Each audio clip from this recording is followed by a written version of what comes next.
2 ശമൂവേൽ അധ്യായം 10. അതിൻ്റെ ശേഷം അമ്മോന്യരുടെ രാജാവ് മരിച്ചു. അവൻ്റെ മകനായ ഹാനൂൻ അവന് പകരം രാജാവായി. അപ്പോൾ ദാവീദ്, ഹാനൂൻ്റെ അപ്പനായ നാഹാഷ് എനിക്ക് ദയ ചെയ്തതുപോലെ അവൻ്റെ മകന് ഞാനും ദയ ചെയ്യും എന്ന് പറഞ്ഞ് അവൻ്റെ അപ്പനെക്കുറിച്ച് അവനോട് ആശ്വാസവാക്കു പറവാൻ തൻ്റെ ഭൃത്യന്മാരെ പറഞ്ഞയച്ചു. ദാവീദിന്റെ ഭൃത്യന്മാർ അമ്മോന്യരുടെ ദേശത്തെത്തിയപ്പോൾ അമ്മോന്യ പ്രഭുക്കന്മാർ തങ്ങളുടെ യജമാനനായ ഹാനൂനോട്, ദാവീദ് നിന്റെ അപ്പനെ ബഹുമാനിച്ചിട്ടാകുന്നു ആശ്വസിപ്പിക്കുന്നവരെ നിന്റെ അടുക്കൽ അയച്ചത് എന്ന് തോന്നുന്നുവോ? പട്ടണത്തെ ശോധന ചെയ്ത് ഒറ്റുനോക്കുവാനും അതിനെ നശിപ്പിച്ച് കളവാനും അല്ലയോ ദാവീദ് ഭൃത്യന്മാരെ നിന്റെ അടുക്കൽ അയച്ചത് എന്ന് പറഞ്ഞു. അപ്പോൾ ഹാനൂൻ ദാവീദിന്റെ ഭൃത്യന്മാരെ പിടിച്ച് അവരുടെ താടിയെ പാതി ചിരപ്പിച്ച് അവരുടെ അങ്കികളെ നടുവിൽ ആസനം വരെ മുറിപ്പിച്ച് അവരെ അയച്ചു. ദാവീദ് രാജാവ് ഇത് അറിഞ്ഞപ്പോൾ ആ പുരുഷന്മാർ ഏറ്റവും ലജ്ജിച്ചിരുന്നതുകൊണ്ട് അവരുടെ അടുക്കൽ ആളയച്ചു. നിങ്ങളുടെ താടി വളരും വരെ എരീഹോവിൽ താമസിപ്പിൻ, പിന്നെ മടങ്ങി വരാം എന്ന് പറയിച്ചു.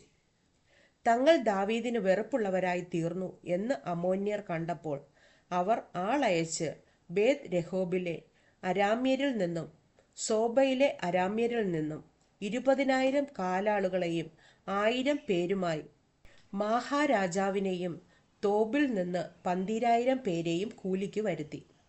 ദാവീദ് അത് കേട്ടപ്പോൾ യോവാബിനെയും ശൂരന്മാരുടെ സകല സൈന്യത്തെയും അയച്ചു. അമ്മോന്യരും പുറപ്പെട്ട് പട്ടണവാതിൽക്കൽ പടയ്ക്കണിനിരന്നു. എന്നാൽ സോബയിലെയും രഹോബിലെയും അരാമ്യരും തോബ്യരും മാഹ്യരും തനിച്ച് വെളിംപ്രദേശത്തായിരുന്നു. തൻ്റെ മുമ്പിലും പിമ്പിലും പട നിരന്നിരിക്കുന്നു എന്ന് കണ്ടപ്പോൾ യോവാബ് ഇസ്രായേലിൻ്റെ സകല വീരന്മാരിൽ നിന്നും ഒരു കൂട്ടത്തെ തിരഞ്ഞെടുത്ത് അരാമ്യരുടെ നേരെ അണിനിരത്തി. ശേഷം പടജനത്തെ അമ്മോന്യരുടെ നേരെ നിരത്തേണ്ടതിന് തൻ്റെ സഹോദരനായ അബീശായിയെ ഏൽപ്പിച്ച് അവനോട്, അരാമ്യർ എൻ്റെ നേരെ പ്രാബല്യം പ്രാപിച്ചാൽ നീ എനിക്ക് സഹായം ചെയ്യണം. അമ്മോന്യർ നിന്റെ നേരെ പ്രാബല്യം പ്രാപിച്ചാൽ ഞാൻ വന്ന് നിനക്ക് സഹായം ചെയ്യും.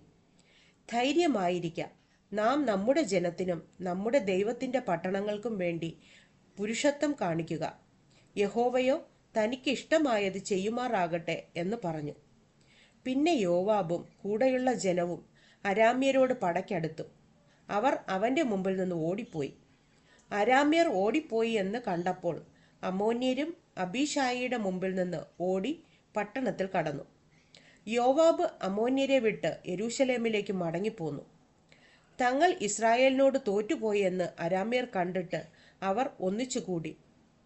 ഹദദേസർ ആളയച്ച് നദിക്ക് അക്കരെയുള്ള അരാമ്യരെ വരുത്തി. അവർ ഹേലാമിലേക്ക് വന്നു. ഹദദേസറിന്റെ സേനാപതിയായ ശോബക് അവരുടെ നായകനായിരുന്നു. അത് ദാവീദിന് അറിവ് കിട്ടിയപ്പോൾ അവൻ എല്ലാ ഇസ്രായേല്യരെയും കൂട്ടിവരുത്തി യോർദാൻ കടന്ന് ഹേലാമിൽ ചെന്നു. എന്നാറെ അരാമ്യർ ദാവീദിന്റെ നേരെ അണിനിരന്നു പടയേറ്റു. അരാമ്യർ ഇസ്രായേലിന്റെ മുമ്പിൽ നിന്ന് ഓടിപ്പോയി. ദാവീദ് അരാമ്യരിൽ 700 തേരാളികളെയും 40,000 കുതിരപ്പടയാളികളെയും കൊന്നു.